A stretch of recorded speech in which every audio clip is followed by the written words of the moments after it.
In today's video, we will be taking a look at my first official 2024 Republican primary prediction between Trump, DeSantis, and Haley, and there's also some potential other candidates that will enter into the race later on. But for right now, for simplicity, we'll only do these three candidates. Now, DeSantis has not officially announced a run, just to clarify that, but it's very likely that he ends up running considering that he has already campaigned in the state of Iowa. So that really shows that he is preparing for a presidential election run. So without further ado, let's get right into today's video. Now, first off, the first state that runs its primary is the state of Iowa, which is obviously a proportional state. Now, for the state of Iowa, both Trump and DeSantis have visited it already in preparation for their respective 2024 Republican primary bids. Now, this is a caucus state, which makes it extremely interesting because voters will have to physically stand in the polling location for several hours in order to cast just one vote, which makes cold hard supporters a very strong thing because if voters are not willing to wait several hours, they're just not going to vote. They're just not going to cast their ballot. Thus, really, cold hard supporters, those are the only people that would really want to wait several hours to just cast a single ballot. And for that, I think Trump has the advantage, considering that he has more quote unquote cold hearted supporters who will support him even if, they have to wait several hours in the line. So Trump, as well as that, has an extremely strong appeal. He talks really charismatically to many Republicans, and that's going to help in the state of Iowa. I think he's going to get around 25 delegates. DeSantis is probably in this scenario going to get like 13. Haley's going to get really around 5% of the delegates, which is also consistent with the polling here. You can see that Donald Trump has around 44% of the total vote. DeSantis has around 28, and Nikki Haley and Mike Pence respectively have each of about 6% of the vote. And I think Ron DeSantis will do slightly worse in Iowa because this is a state that is a caucus state in which Trump can really turn out his grassroots base. Now for the state of New Hampshire. New Hampshire is in New England, which could help DeSantis' bid to end up winning the primaries. Now, I think in the state of New Hampshire here, which is also a state that's proportional, the first three states, the states of Iowa, New Hampshire, and Nevada, are proportional states.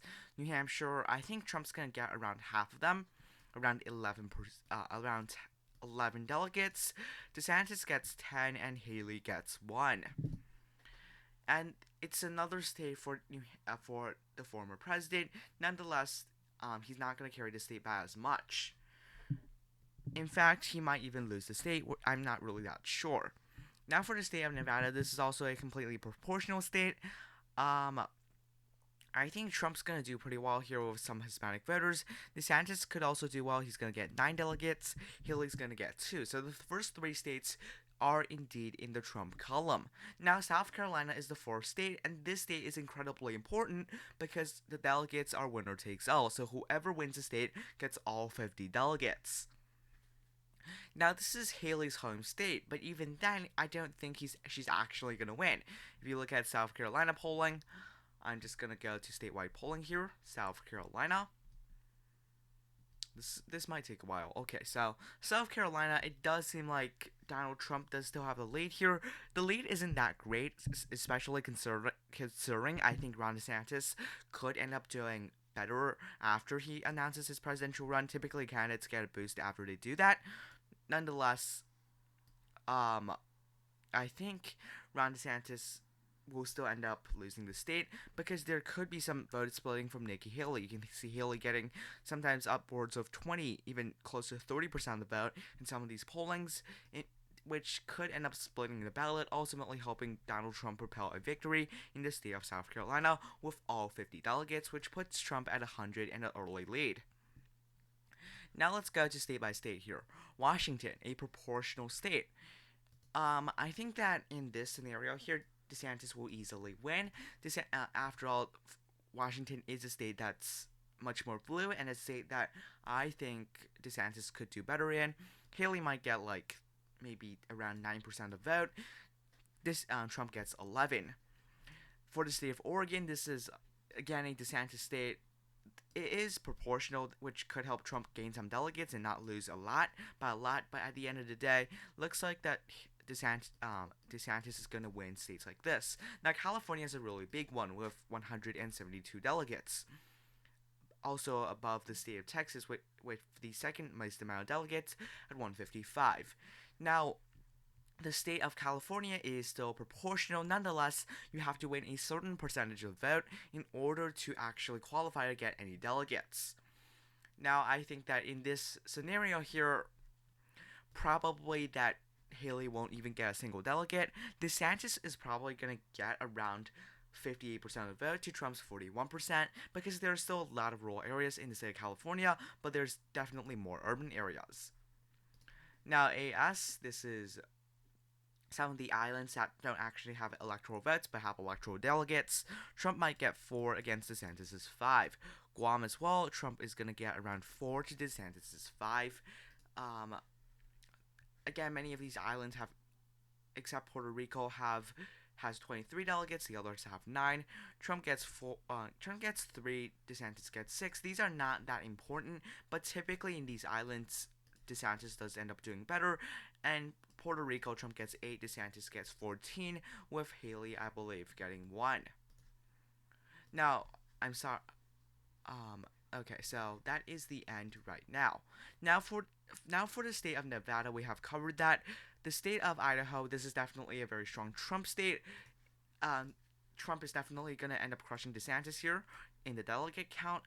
Again, Haley might not meet the threshold, so I'm not going to give her any delegates. The state of Utah as well, this is a hybrid state. I think that means that DeSantis gets around 13 to Trump's 27. Haley might not qualify for the threshold, which is really important, because if you don't qualify for the threshold, you don't get a single delegate. For example, in many states like Texas, you need 15% of the vote to end up getting some of the delegates. And if you fall short, if you get 14.9%, you don't get a single delegate at all, which is important to clarify. Now, Arizona is a more moderate state, and it is winner take all, which is incredibly important, as DeSantis secures 57 delegates from this extremely crucial state. Trump secures 27 from Montana, and you can see the race for the delegates are actually quite close together. Now for the state of Wyoming, this is a convention state along with Colorado. So the state of Wyoming convention, I think Trump's going to do very well in these type of quote-unquote convention states, because again, voter turnout is just not as high. Against DeSantis is 9. Colorado, this is also a convention state. DeSantis should do better here, because although there's a lot of rural voters in the state, many suburbanites are registered with Republicans, but definitely would not support former President Donald Trump. Now for the state of New Mexico proportional, Haley might get 1, but DeSantis is going to get around 13 to Trump's 8. So DeSantis has a lead right now, but it is very early and it's very narrow. Alaska, Trump might get around 50%.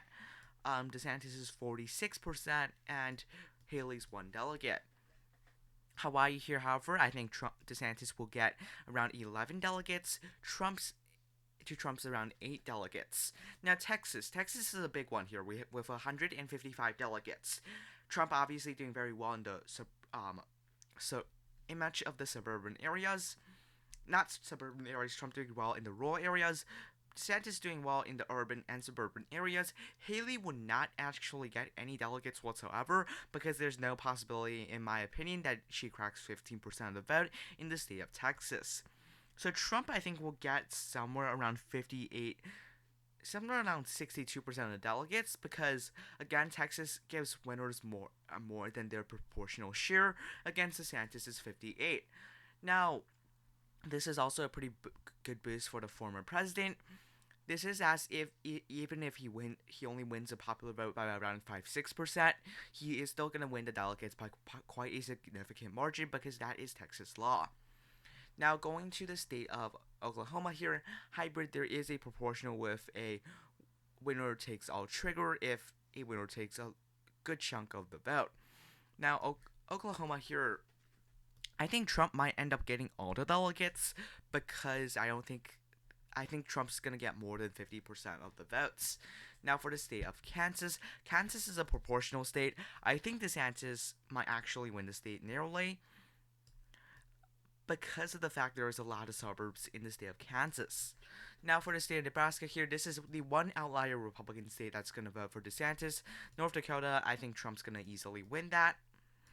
South Dakota and Nebraska are both winner takes all states, so both of them are going to go for Trump with all their delegates for the former president. And as you can see, Trump is up by 138 delegates, a pretty significant margin. Now we can go to Louisiana and Mississippi, both proportional states. Now in both states, I think Trump should have a pretty significant amount of delegates because these are more rural states, as well as that Mississippi as well. DeSantis might get around 17 delegates to Trump's 20. Now Arkansas, Tennessee, Alabama, and Georgia, these are all proportional states, but with a catch that if the winner gets enough of the vote, they end up getting all the delegates, which is 50%. And because there's only 3 candidates, it's really possible that Trump or DeSantis gets 50% of the votes. I think Trump's going to end up getting around over 50% in Arkansas in this instance. Tennessee maybe slightly closer. I think Trump might get around 39 delegates to DeSantis 19. Now that does not mean Trump is going to win the state by 35 points, but that's how they allocate the delegates. Alabama, similarly, Trump's going to get a significant portion. Even if the margin is not that great, Trump will still get a lot more of the delegates. Now, Georgia is also a huge one because DeSantis is down by nearly 250. He needs a comeback. And I think he'll get some of that in Georgia. I think he's going to win the Georgia popular vote and end up winning a comfortable amount of the delegates. Now, Florida is also a big one. Florida is winner take all, and although both candidates are actually from the state of Florida, one is the governor of the state, while one is a businessman who moved to the state a couple of years ago. So I think DeSantis is definitely favored in Florida, gives him 122 delegates, and all of a sudden he's back in the race. The state of North Carolina, proportional, it's next to South Carolina, so I think Haley might do pretty well here. She might get around 15% of the vote. DeSantis is gonna get around 40% to Trump. Maybe I think DeSantis actually wins the state, so it's really close. But Trump does have around 100 delegate lead. Now for the state of Missouri, the state of Illinois, and Indiana, these 3 are all states that are hybrid, which means that again you need portion of the vote to end up actually getting delegates. And hybrid means that in some it's pretty interesting. In some instances they do it by district. Some instances they give people the right to end up actually allocate the delegates. So I think first of all in the state of Missouri here, hybrid, I think Trump is going to win a significant portion of the delegates against DeSantis. Haley's not going to get anything in these type of states. Now for the state of Illinois here, I think that DeSantis is going to win the state against Trump. Now, for the state of Indiana, hybrid state as well, I think Trump's going to win more than DeSantis.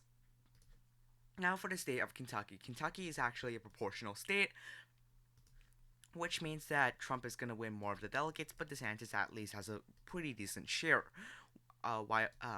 West Virginia is also hybrid, so Trump gets around 20 to DeSantis is 14. Now going to the state of Virginia here, a state that really Ron DeSantis must end up winning in order for him to actually continue because he's down 140. I think DeSantis is going to win the state. Now for the state of Minnesota, I think this state pretty competitive on a presidential level because of the suburbs and all the urban areas. DeSantis is probably going to end up winning the state against Trump and Haley. And this keeps DeSantis in the race as he's down by a pretty significant amount for it, given that he needs around 60% of the remaining delegates. Nonetheless, this is still winnable for DeSantis. Wisconsin is another hybrid state, and it's going to be pretty close, actually. I think it might be 50-50 here, so 50% for Trump and 50% for DeSantis. Michigan, a proportional state, I think DeSantis narrowly wins here because there's a lot of areas like Grand Rapids, areas like Detroit that are going to vote for DeSantis. Pennsylvania here, they do it by congressional districts, which is pretty frustrating for me to actually talk about. The state of Pennsylvania, I think DeSantis could win a lot of the suburban districts against Trump. However, the big one here for Trump is the state of Ohio, which is winner takes all, and Trump is likely to win the state with all 82 delegates. And with that blow, DeSantis desperately needs pretty much all of the New England states. However, he is probably going to get a lot. Delaware and New Jersey, both of these states are winner takes all. They're going to go for DeSantis no matter what.